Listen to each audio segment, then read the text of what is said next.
Perkenalkan,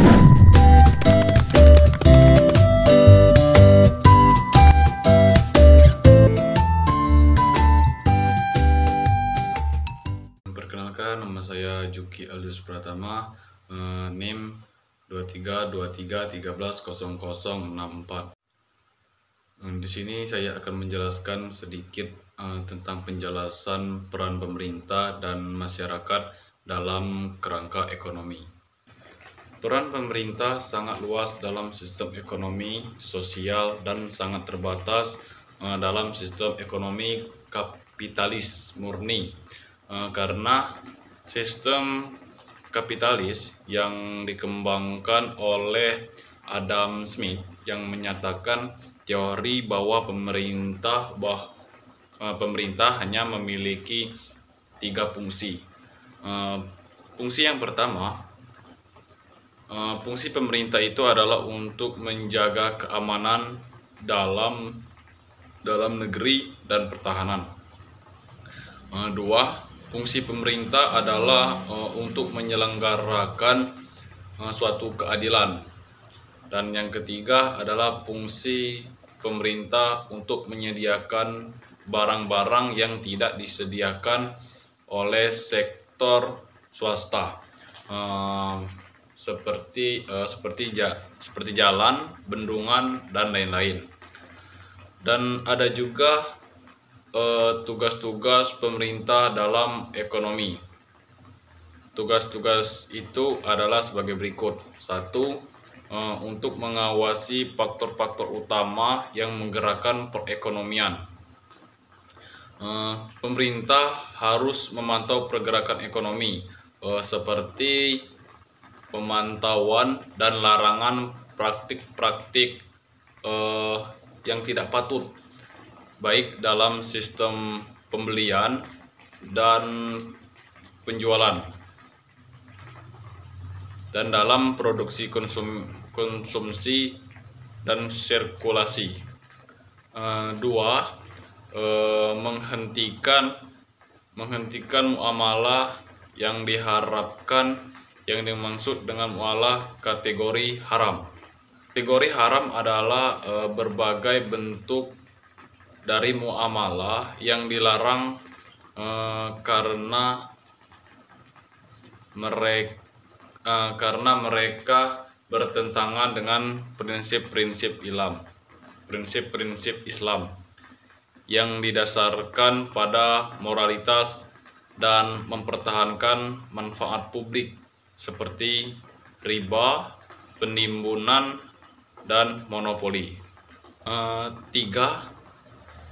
Tetapkan harga jika perlu. Ahli fikih tidak setuju dalam hal penetapan harga, tidak sah atau sah. Ada beberapa yang menggunduskan mengapa ada sejumlah teks yang melarang penetapan harga. Lanjut ke peran masyarakat dalam kerangka ekonomi. Masyarakat dalam kerangka ekonomi sangat penting dan beragam.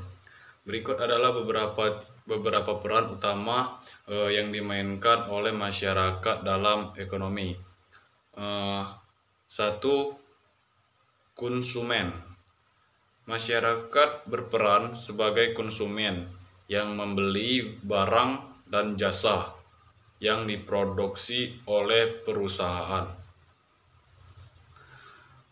Permintaan dari konsumen ini mendorong pertumbuhan ekonomi dan menentukan jenis serta jumlah barang dan jasa yang diproduksi.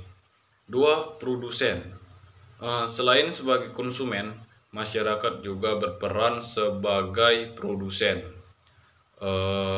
Banyaknya individu yang menjalankan usaha sendiri atau bekerja di perusahaan yang menghasilkan barang dan jasa. Mereka berkontribusi langsung pada proses produksi dan inovasi. Yang ketiga, tenaga kerja. Masyarakat menyediakan tenaga kerja yang menjadi salah satu faktor produksi utama dalam perekonomian. Kualitas dan kuantitas tenaga kerja sangat mempengaruhi produktivitas dan pertumbuhan ekonomi. Dan yang keempat, investasi dan tabungan. Masyarakat juga memainkan peran dalam hal investasi dan tabungan.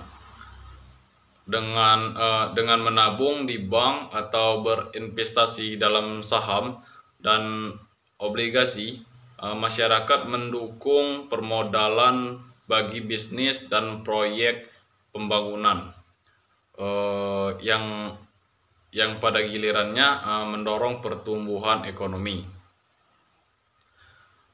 Yang kelima, pajak dan pengeluaran publik. Melalui pembayaran pajak, masyarakat memberikan sumber daya keuangan kepada pemerintah, yang kemudian digunakan untuk membiayai pengeluaran publik seperti infrastruktur, pendidikan, dan kesehatan. Pengeluaran ini penting untuk mendukung perekonomian dan kesejahteraan masyarakat. 6. Pengambilan keputusan ekonomi. Masyarakat juga berperan sebagai pengambil keputusan ekonomi, baik secara individu maupun kolektif.